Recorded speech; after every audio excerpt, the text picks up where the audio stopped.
Hey, it's almost lunchtime. Let's go and have something from that new restaurant nearby. Everything is free today as a part of their inauguration celebration.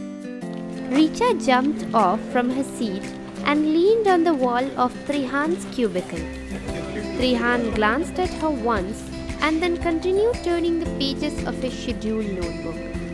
He replied casually, "It's almost lunchtime and not the actual lunchtime. So better utilize this time for checking through any leftover work instead of leaning over my cubicle wall, which is at the verge of crumbling down." Richa backed off from the cubicle and stood straight. Trihan continued, "And moreover, the owner of this new restaurant is definitely stupid enough to do such a thing on the first day of his business." Then he closed the notebook, looked at Richa and said, "Or perhaps he's way too rich." Richa got ignited and said, "I am pretty sure he has his own deliberated marketing strategy." Trihan got up from his chair, bent down near Richa's face and asked, "Is the owner of the shady restaurant a secret husband of yours?" Richa's nose turned red and face full of anger, yet leaving a cute puff on her lips. She pinched Trihan and replied, "No, he is not, and stop calling that restaurant shady. You either speak pure logic or pure nonsense, nothing in between. I am going for lunch now. Are you coming with me or not?" Trihan drew a smirk in one of the corners of his lip and replied, "I am done with my part of work. No harm in having a break now." "So, you all are leaving for lunch without me, is it?" Shisha came from the washroom, pressing a tissue paper on her bleeding nail. Richa didn't observe her that much and instinctively ran towards Shisha and hugged her tightly, saying, "Who said so? I was actually about to go ask you. Let's go then." Shisha gently got out of Richa's clutches and said, "Sure, but please act like an office worker instead of a school kid." Trihan looked at Shisha with concerned eyes and asked her, "Why is your knee bleeding so much?" "Don't even ask. I got paper cut from one of those papers while the peon was keeping them on my table." Shisha smiled and replied while pointing at a stack of papers kept on her desk. Richa said in a worried voice, "Paper cuts really hurt a lot. But you are bleeding way too much. Are you sure you didn't cut a major artery? Should I call a doctor?" Shisha giggled and replied, "You look really cute when you're serious. Anyways, no need to call a doctor. I did apply a medicine. It'll stop bleeding very soon. Now let's go to the new restaurant Richa is so excited about." Trihan thought to himself, "Nobody in our office casually carries around an antibiotic ointment with them all the time. Maybe she is overly cautious and keeps a first aid kit with her. Paper cuts are definitely not that deep." Such a thought bubbled up in Richa's head. Despite of so much worries about Shisha, both of them acted normally and walked to the restaurant with Shisha. "Eat as much as you want. All of this is free as a part of their opening celebration," Richa told Shisha in her usual jolly tone. Shisha laughed softly and replied, "You will never give up on situations where you can freeload." Trihan asked Shisha in a concerned voice, "Shisha, why is the cuff of your sleeves red with blood? Show me your hand." Shisha shifted her hand towards herself as Trihan's hand approached to hold it. She laughed nervously and said, Don't be worried so much, silly. It's because I pressed it against my nape when it was bleeding. Thought it would stop after some time, but then I had to apply the ointment." Trihan creased his eyebrow in worry and said, "I am pretty sure both of your cuffs were clean." Richa replied to Trihan, "Maybe she got blood on there because of her periods." I never knew girls bleed from their hands too during their periods. Richa smacked on Trihan's back and said, It's a woman's problem, so don't bother trying to understand it, you numbskull. Srisha said, Actually, I did get it while changing. Sorry, I was too embarrassed to say that. Richa glared at Trihan and said, Now you made her feel uncomfortable. Trihan apologized to Srisha with a face filled with guilt.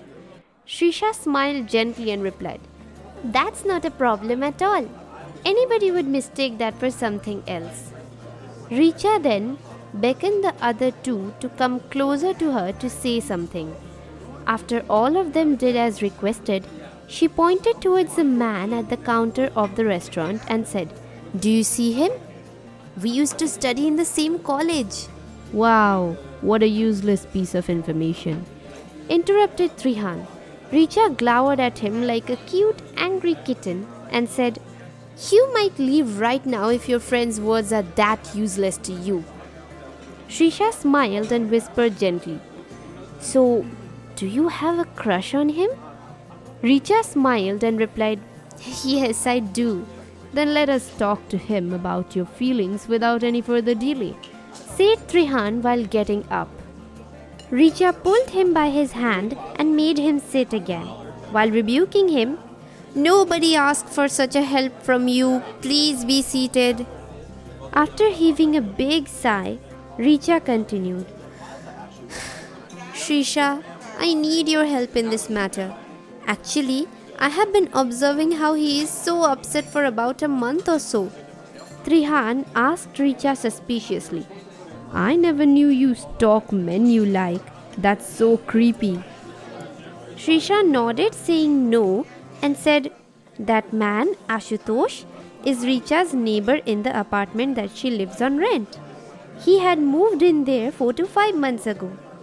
Richa lifted the fork kept on the table and pointed it towards Trihan, saying, If you can't say anything good, then don't bother to speak. She heaved a sigh and continued, So the problem is that he doesn't feel very comfortable around me, and that's why he wouldn't speak to me about his problem. But he feels at ease to talk to you, Srisha. Whenever you come to visit me and have a little chit-chat with him, that's the most he speaks to anyone. Srisha said, I always used to think he was a very talkative person. But anyways, I'll surely help. I'm free today, so why not start speaking to him today? Trihan asked, What about that blood-red cuff? Shouldn't you get changed at least? Srisha replied, I'll put my hands in the pocket of my pant or something. That's not a big deal at all. Trihan leaned back on the chair and said, Well, as I can see, I don't have anything to do over here. If I go along with Srisha, he will feel even more uncomfortable. So it's better if Richa and I leave for now. You stay here till the restaurant is comparatively less busy and talk to him. Don't rush him, as it might be as serious as depression. Srisha sat up straight and said, Sure, I'll let you know about everything tomorrow. Richa put both her hands on Srisha's soft cheeks and said, If it gets too late, please go home. You can talk to him when you come over to my house, but don't stay out at late night. Okay? Srisha smiled sweetly and nodded yes to Richa's concerned question. Then Richa and Trihan got up and left the restaurant. By dusk, the restaurant started getting quieter with reducing number of people. Srisha walked to the counter after waiting patiently for so long and spoke to Ashutosh. Do you have a moment? I need to talk about something with you. Ashutosh drew a forced smile on his face and said, Srisha, when did you come? It was so busy that I didn't notice you. Sure, I do have some free time. Then both of them sat down after he instructed a staff to look after the counter. Srisha started with a question. Let's get straight to the point without wasting any of our precious time. So, I have been observing you for quite a while now. You seemed pretty upset. Previous week, I went to Richa's house, but you didn't come to meet me even though you saw me coming through the gate. Is something causing you trouble? Ashutosh scratched his forehead with a finger and said with a small chuckle, It's not a big deal. I was really busy this whole time, so I was unaware of my surrounding. Shrisha said with a little serious face, I know I'm not a very close friend of yours, but you at least need to share your problem with somebody. It's clearly visible in your eyes that you are lying. Ashutosh hung his head down and sighed. After some moments of silence, he said, I am extremely stressed out about my new restaurant. One of my friends, who is an owner of a big restaurant in Punjab, suggested me to make all food items free of cost for the inauguration. But now, I'm suffering from financial crisis. I don't know if I can open my restaurant tomorrow. He kept sweating profusely, grabbing his hair with both of his hands. Shrisha said in a gentle and soothing voice, I have a friend who is looking for a job as a financial consultant in any restaurant. I will talk to her about your situation. I'm sure she will definitely be willing to work for you. Once she meets you, you can talk about the salary and other details. I'll still request her to be considerate towards you. Ashutosh joined his hands together and with a relieved smile, he said, I actually advertised in many places seeking a financial consultant, newspaper, social media and where not. But I didn't get any response. I would be very grateful if that friend of yours is willing to work for me. Shrisha responded to him while dialing her friend's number. Let's talk to her right now. You shouldn't be worried anymore. After talking to her friend, Shrisha smiled generously and said, she wants to talk to you over phone first. I'll send her contact info to you via message. Her name is Priya Shaha. She will most likely be meeting you by tomorrow if you call her today. Don't delay it anymore. The sooner, the better. She got up from the chair and said, I'm leaving for now. But if you face any more problems, don't hesitate to ask for my help again. Thanks a ton to you. I feel so happy that my problems didn't sound like a ramble to you and you actually helped me a lot. I was afraid if I should have actually shared such a personal issue with you, but you are truly a great friend. But it is 8 p.m. by now. Streets on winter nights are very deadly empty. Should I escort you? Shrisha smiled sweetly and nodded her head sideways, proceeding to go outside the restaurant. To her surprise, she saw Trihan sitting on a bench nearby with his eyes closed. Didn't you go home? How long have you been waiting here? Trihan opened his eyes and looked at her. Didn't Richa tell you to not stay outside for so late? Well, we did predict that you are going to prioritize others' problem over your safety. Hence, I'm here. Richa wanted to give me company too, but as it is too late, I asked her to stay at home. I came after freshening myself up from home, so don't worry. Now, he got up from the bench and sat on his motorbike and beckoned Shrisha to get up on the bike behind him while twisting the key in the keyhole. Shrisha said politely, It's okay, I'll go home by an auto. Trihan looked at her with his worried eyes and said, You think I'm going to let you go home this late at night, alone, with some random auto driver? Drop your formality and get up. Then Shrisha got up on the bike hesitatingly. While driving, they were talking about Ashutosh's problem. Trihan smiled and said, I knew you would handle it perfectly. And I know Priya too, as a mutual friend. She is desperately looking for a job, so it is like a lock and key fitting perfectly. Shrisha smiled and said after they reached near a lane, You can drop me at this lane. My house isn't that far from here. And moreover, no creepy person is lurking over there. Trihan said hesitatingly, I'll drop you right in front of your house. Srisha pinched his shirt on the back firmly and said in a low tone, Please, I'll go by myself. Trihan stopped the bike where she requested. Srisha got down and walked in the lane while saying, I'll call or text you once I reach home. See you tomorrow. Trihan thought suspiciously. Why is she so flustered about me going near her house? Well, I guess I shouldn't interfere with her privacy too much. Everybody has their own personal space after all. After about a month of mundane life, when Srisha was arranging some files on her desk, a peon came to her and said, Madam, somebody by the name Ashutosh Garai wants to meet you. He is waiting in the visitor's room.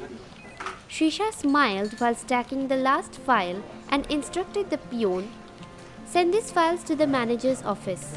And if anybody wants to meet me, just tell them that I am out for some urgent matter and that they can reach me on my personal phone number. How are you? How is your business going?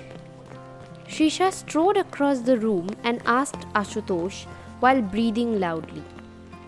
Ashutosh drew a big and genuine smile on his face and said, Thanks to you and Priya, everything is going very smoothly.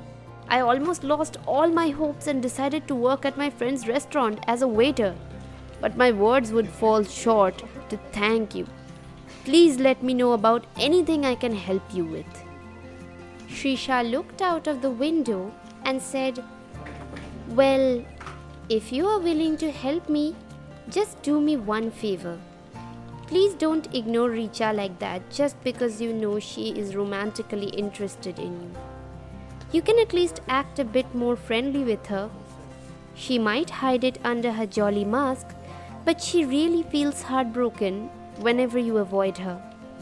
Just let her know that you want to just be friends with her and have no romantic interest in her, instead of giving her the wrong idea that you hate her. Avoiding only creates misunderstanding. Ashutosh looked down on the floor and said, Are you a psychic or something? How did you understand how I feel about her? Srisha turned towards him and said, Richa is a very good friend of mine. I don't like it when somebody behaves irrationally with her. You're a really nice person otherwise. So, can you promise that you will be Richa's friend? Ashutosh smiled and said, I am bound to do. After all, Richa's godmother gave me a nice blow of scolding.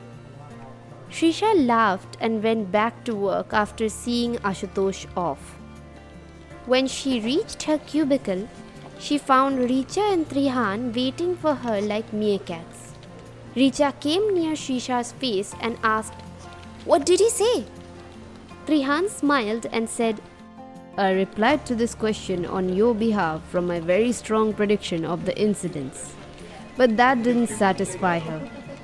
Srisha said, He said his problem is solved and he is doing great at his workplace. Richa heaved a sigh of relief and said, Good for him and me. Now I can work freely. Was he tying your hands down so you can't work?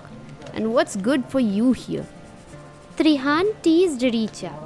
Richa puffed her flustered face up and ran towards her cubicle to continue with her work. Trihan smiled and patted Srisha and went back to his cubicle too. The day at office went on as it usually does, henceforth. After the whole day of tedious work, the trio was standing at the auto rickshaw stand, tired and drenched in sweat due to running errands all day long. Richa leaned towards Srisha and said in a tired voice, My dear Srisha, how do you wear full sleeve clothes like this every day, in every season and in every condition? Don't you feel uncomfortable in the summers? Even now, you're sweating so much. At least roll them up and let your skin breathe a bit of fresh air. You can pull them down again after your sweat has dried. Richa extended her hand to roll Shrisha's sleeves up, but got obstructed by Shrisha. It's okay. It doesn't cause me any discomfort. Richa smiled jokingly and said, I know you didn't get your waxing done this month. That's fine. Trihan knows that women grow body hair too. So just roll it up. My auto is here. I should head home now. Reach home safely, both of you. See you tomorrow at work, said Shrisha while getting up an auto. Trihan had a grim and anxious expression on his face while thinking, I hope it is nothing serious. I hope she is all right. Hey, Richa. Richa and Trihan turned towards the source of the voice.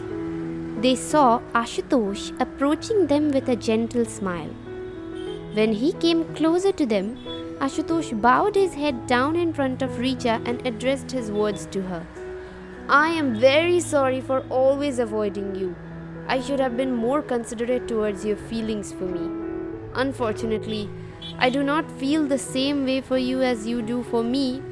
Please accept my apology for that and the misbehavior. But I would love to be a friend to you.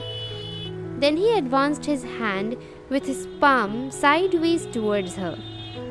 Richa held his hand with both her hands and said with a big smile, Thank you. Let's be good friends and neighbors from now on. Trihan leaned towards Richa's ear and said, I'm heading home. Good luck. Then he got on his bike and drove away from there. Ashutosh asked her, Is he your colleague? Yes, he is a good friend to me, like Shrisha. Anyways, shall we head home together? Ashutosh smiled and nodded his head. The next day went on as usual for everyone. During the evening, Ashutosh decided to visit Shrisha and give her a gift as a souvenir for all the good things that happened to him because of her. But he wanted to pay her a surprise visit, so he did not let her know that he was going to meet her at her house. He then departed for his destination, expecting Shrisha to be at her house. He stopped his car near to the entrance gate of Shrisha's house, the exact address of which he received from Richa. He saw that the gate was open, the front yard full of trash and overgrown weeds and mostly dead flowering plants. He thought, Is this really a house where a human lives? Looks like an abundant one. Looks pretty unwelcoming and dull if a person is to live here. Did Richa give me a wrong address? She is a goofy person for sure, but she would never prank me with this kind of stupidity. Well, maybe it is her house and she might not get much time to clean this up due to her tight schedule. Then he carefully walked through the carcass-like garden towards the main door. He saw that the main door was slightly open. He got anxious and went inside cautiously, assuming that a burglar has barged in the house. As he was proceeding ahead, he saw that the house was in absolute shambles, as if nobody took care of the house for decades. Thick layer of dust on every furniture, unclean utensils, dirty clothes scattered everywhere and drearily pale walls. A very uninhabitable environment. Ashutosh was unable to believe that somebody lives in this house. That too, a graceful woman like Shrisha. On further entering, he heard some mumbling sound coming from the bedroom. He tiptoed to the door of the bedroom and was absolutely petrified to the very scene he saw there.